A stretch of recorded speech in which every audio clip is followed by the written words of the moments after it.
1 minute Basalt and curve இந்த ரெண்டுல எது பெட்டர்னு பாத்திரலாம் வாங்க. எக்ஸ்டீரியர்ல கர்வ் நேம்க்கு ஏத்த மாதிரி கர்வியா எலிகென்டா இருக்கு. அண்ட் பசால் கொஞ்சம் நான் ஃப்ளூயிடிக்கா போல்டாவும் இருக்கு.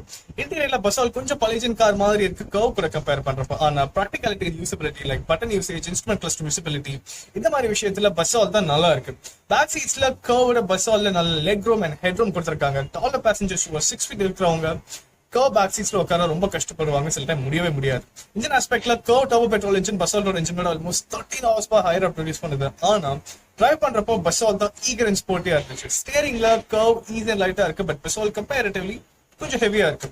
ரைட் குவாலிட்டியில ரெண்டுமே சாஃப்ட் சஸ்பென்ஷன் தான், பட் பேலன்ஸ்டா இருக்காங்க. குறை சொல்லணும்னா கர்வ் லோ ஸ்பீட்ஸ்ல அந்த பம்ப்ஸ்ல கொஞ்சம் ஹார்ஷா இருக்கு. அண்ட் பசால்ல பாடி ரோல் கர்வோட கொஞ்சம் எவிடென்டா இருக்கு.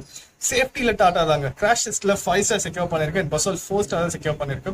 வேல்யூ ஃபார் மணில பசால் சொல்லலாம், பட் எக்ஸ்ட்ரா மணி ஸ்பெண்ட் பண்ண ரெடியா இருக்கீங்க. அண்ட் டாலர் பேசஞ்சர்ஸ் ஃபேமிலில இல்ல அப்படின்னா கர்வ் கன்சிடர் பண்ணலாம்.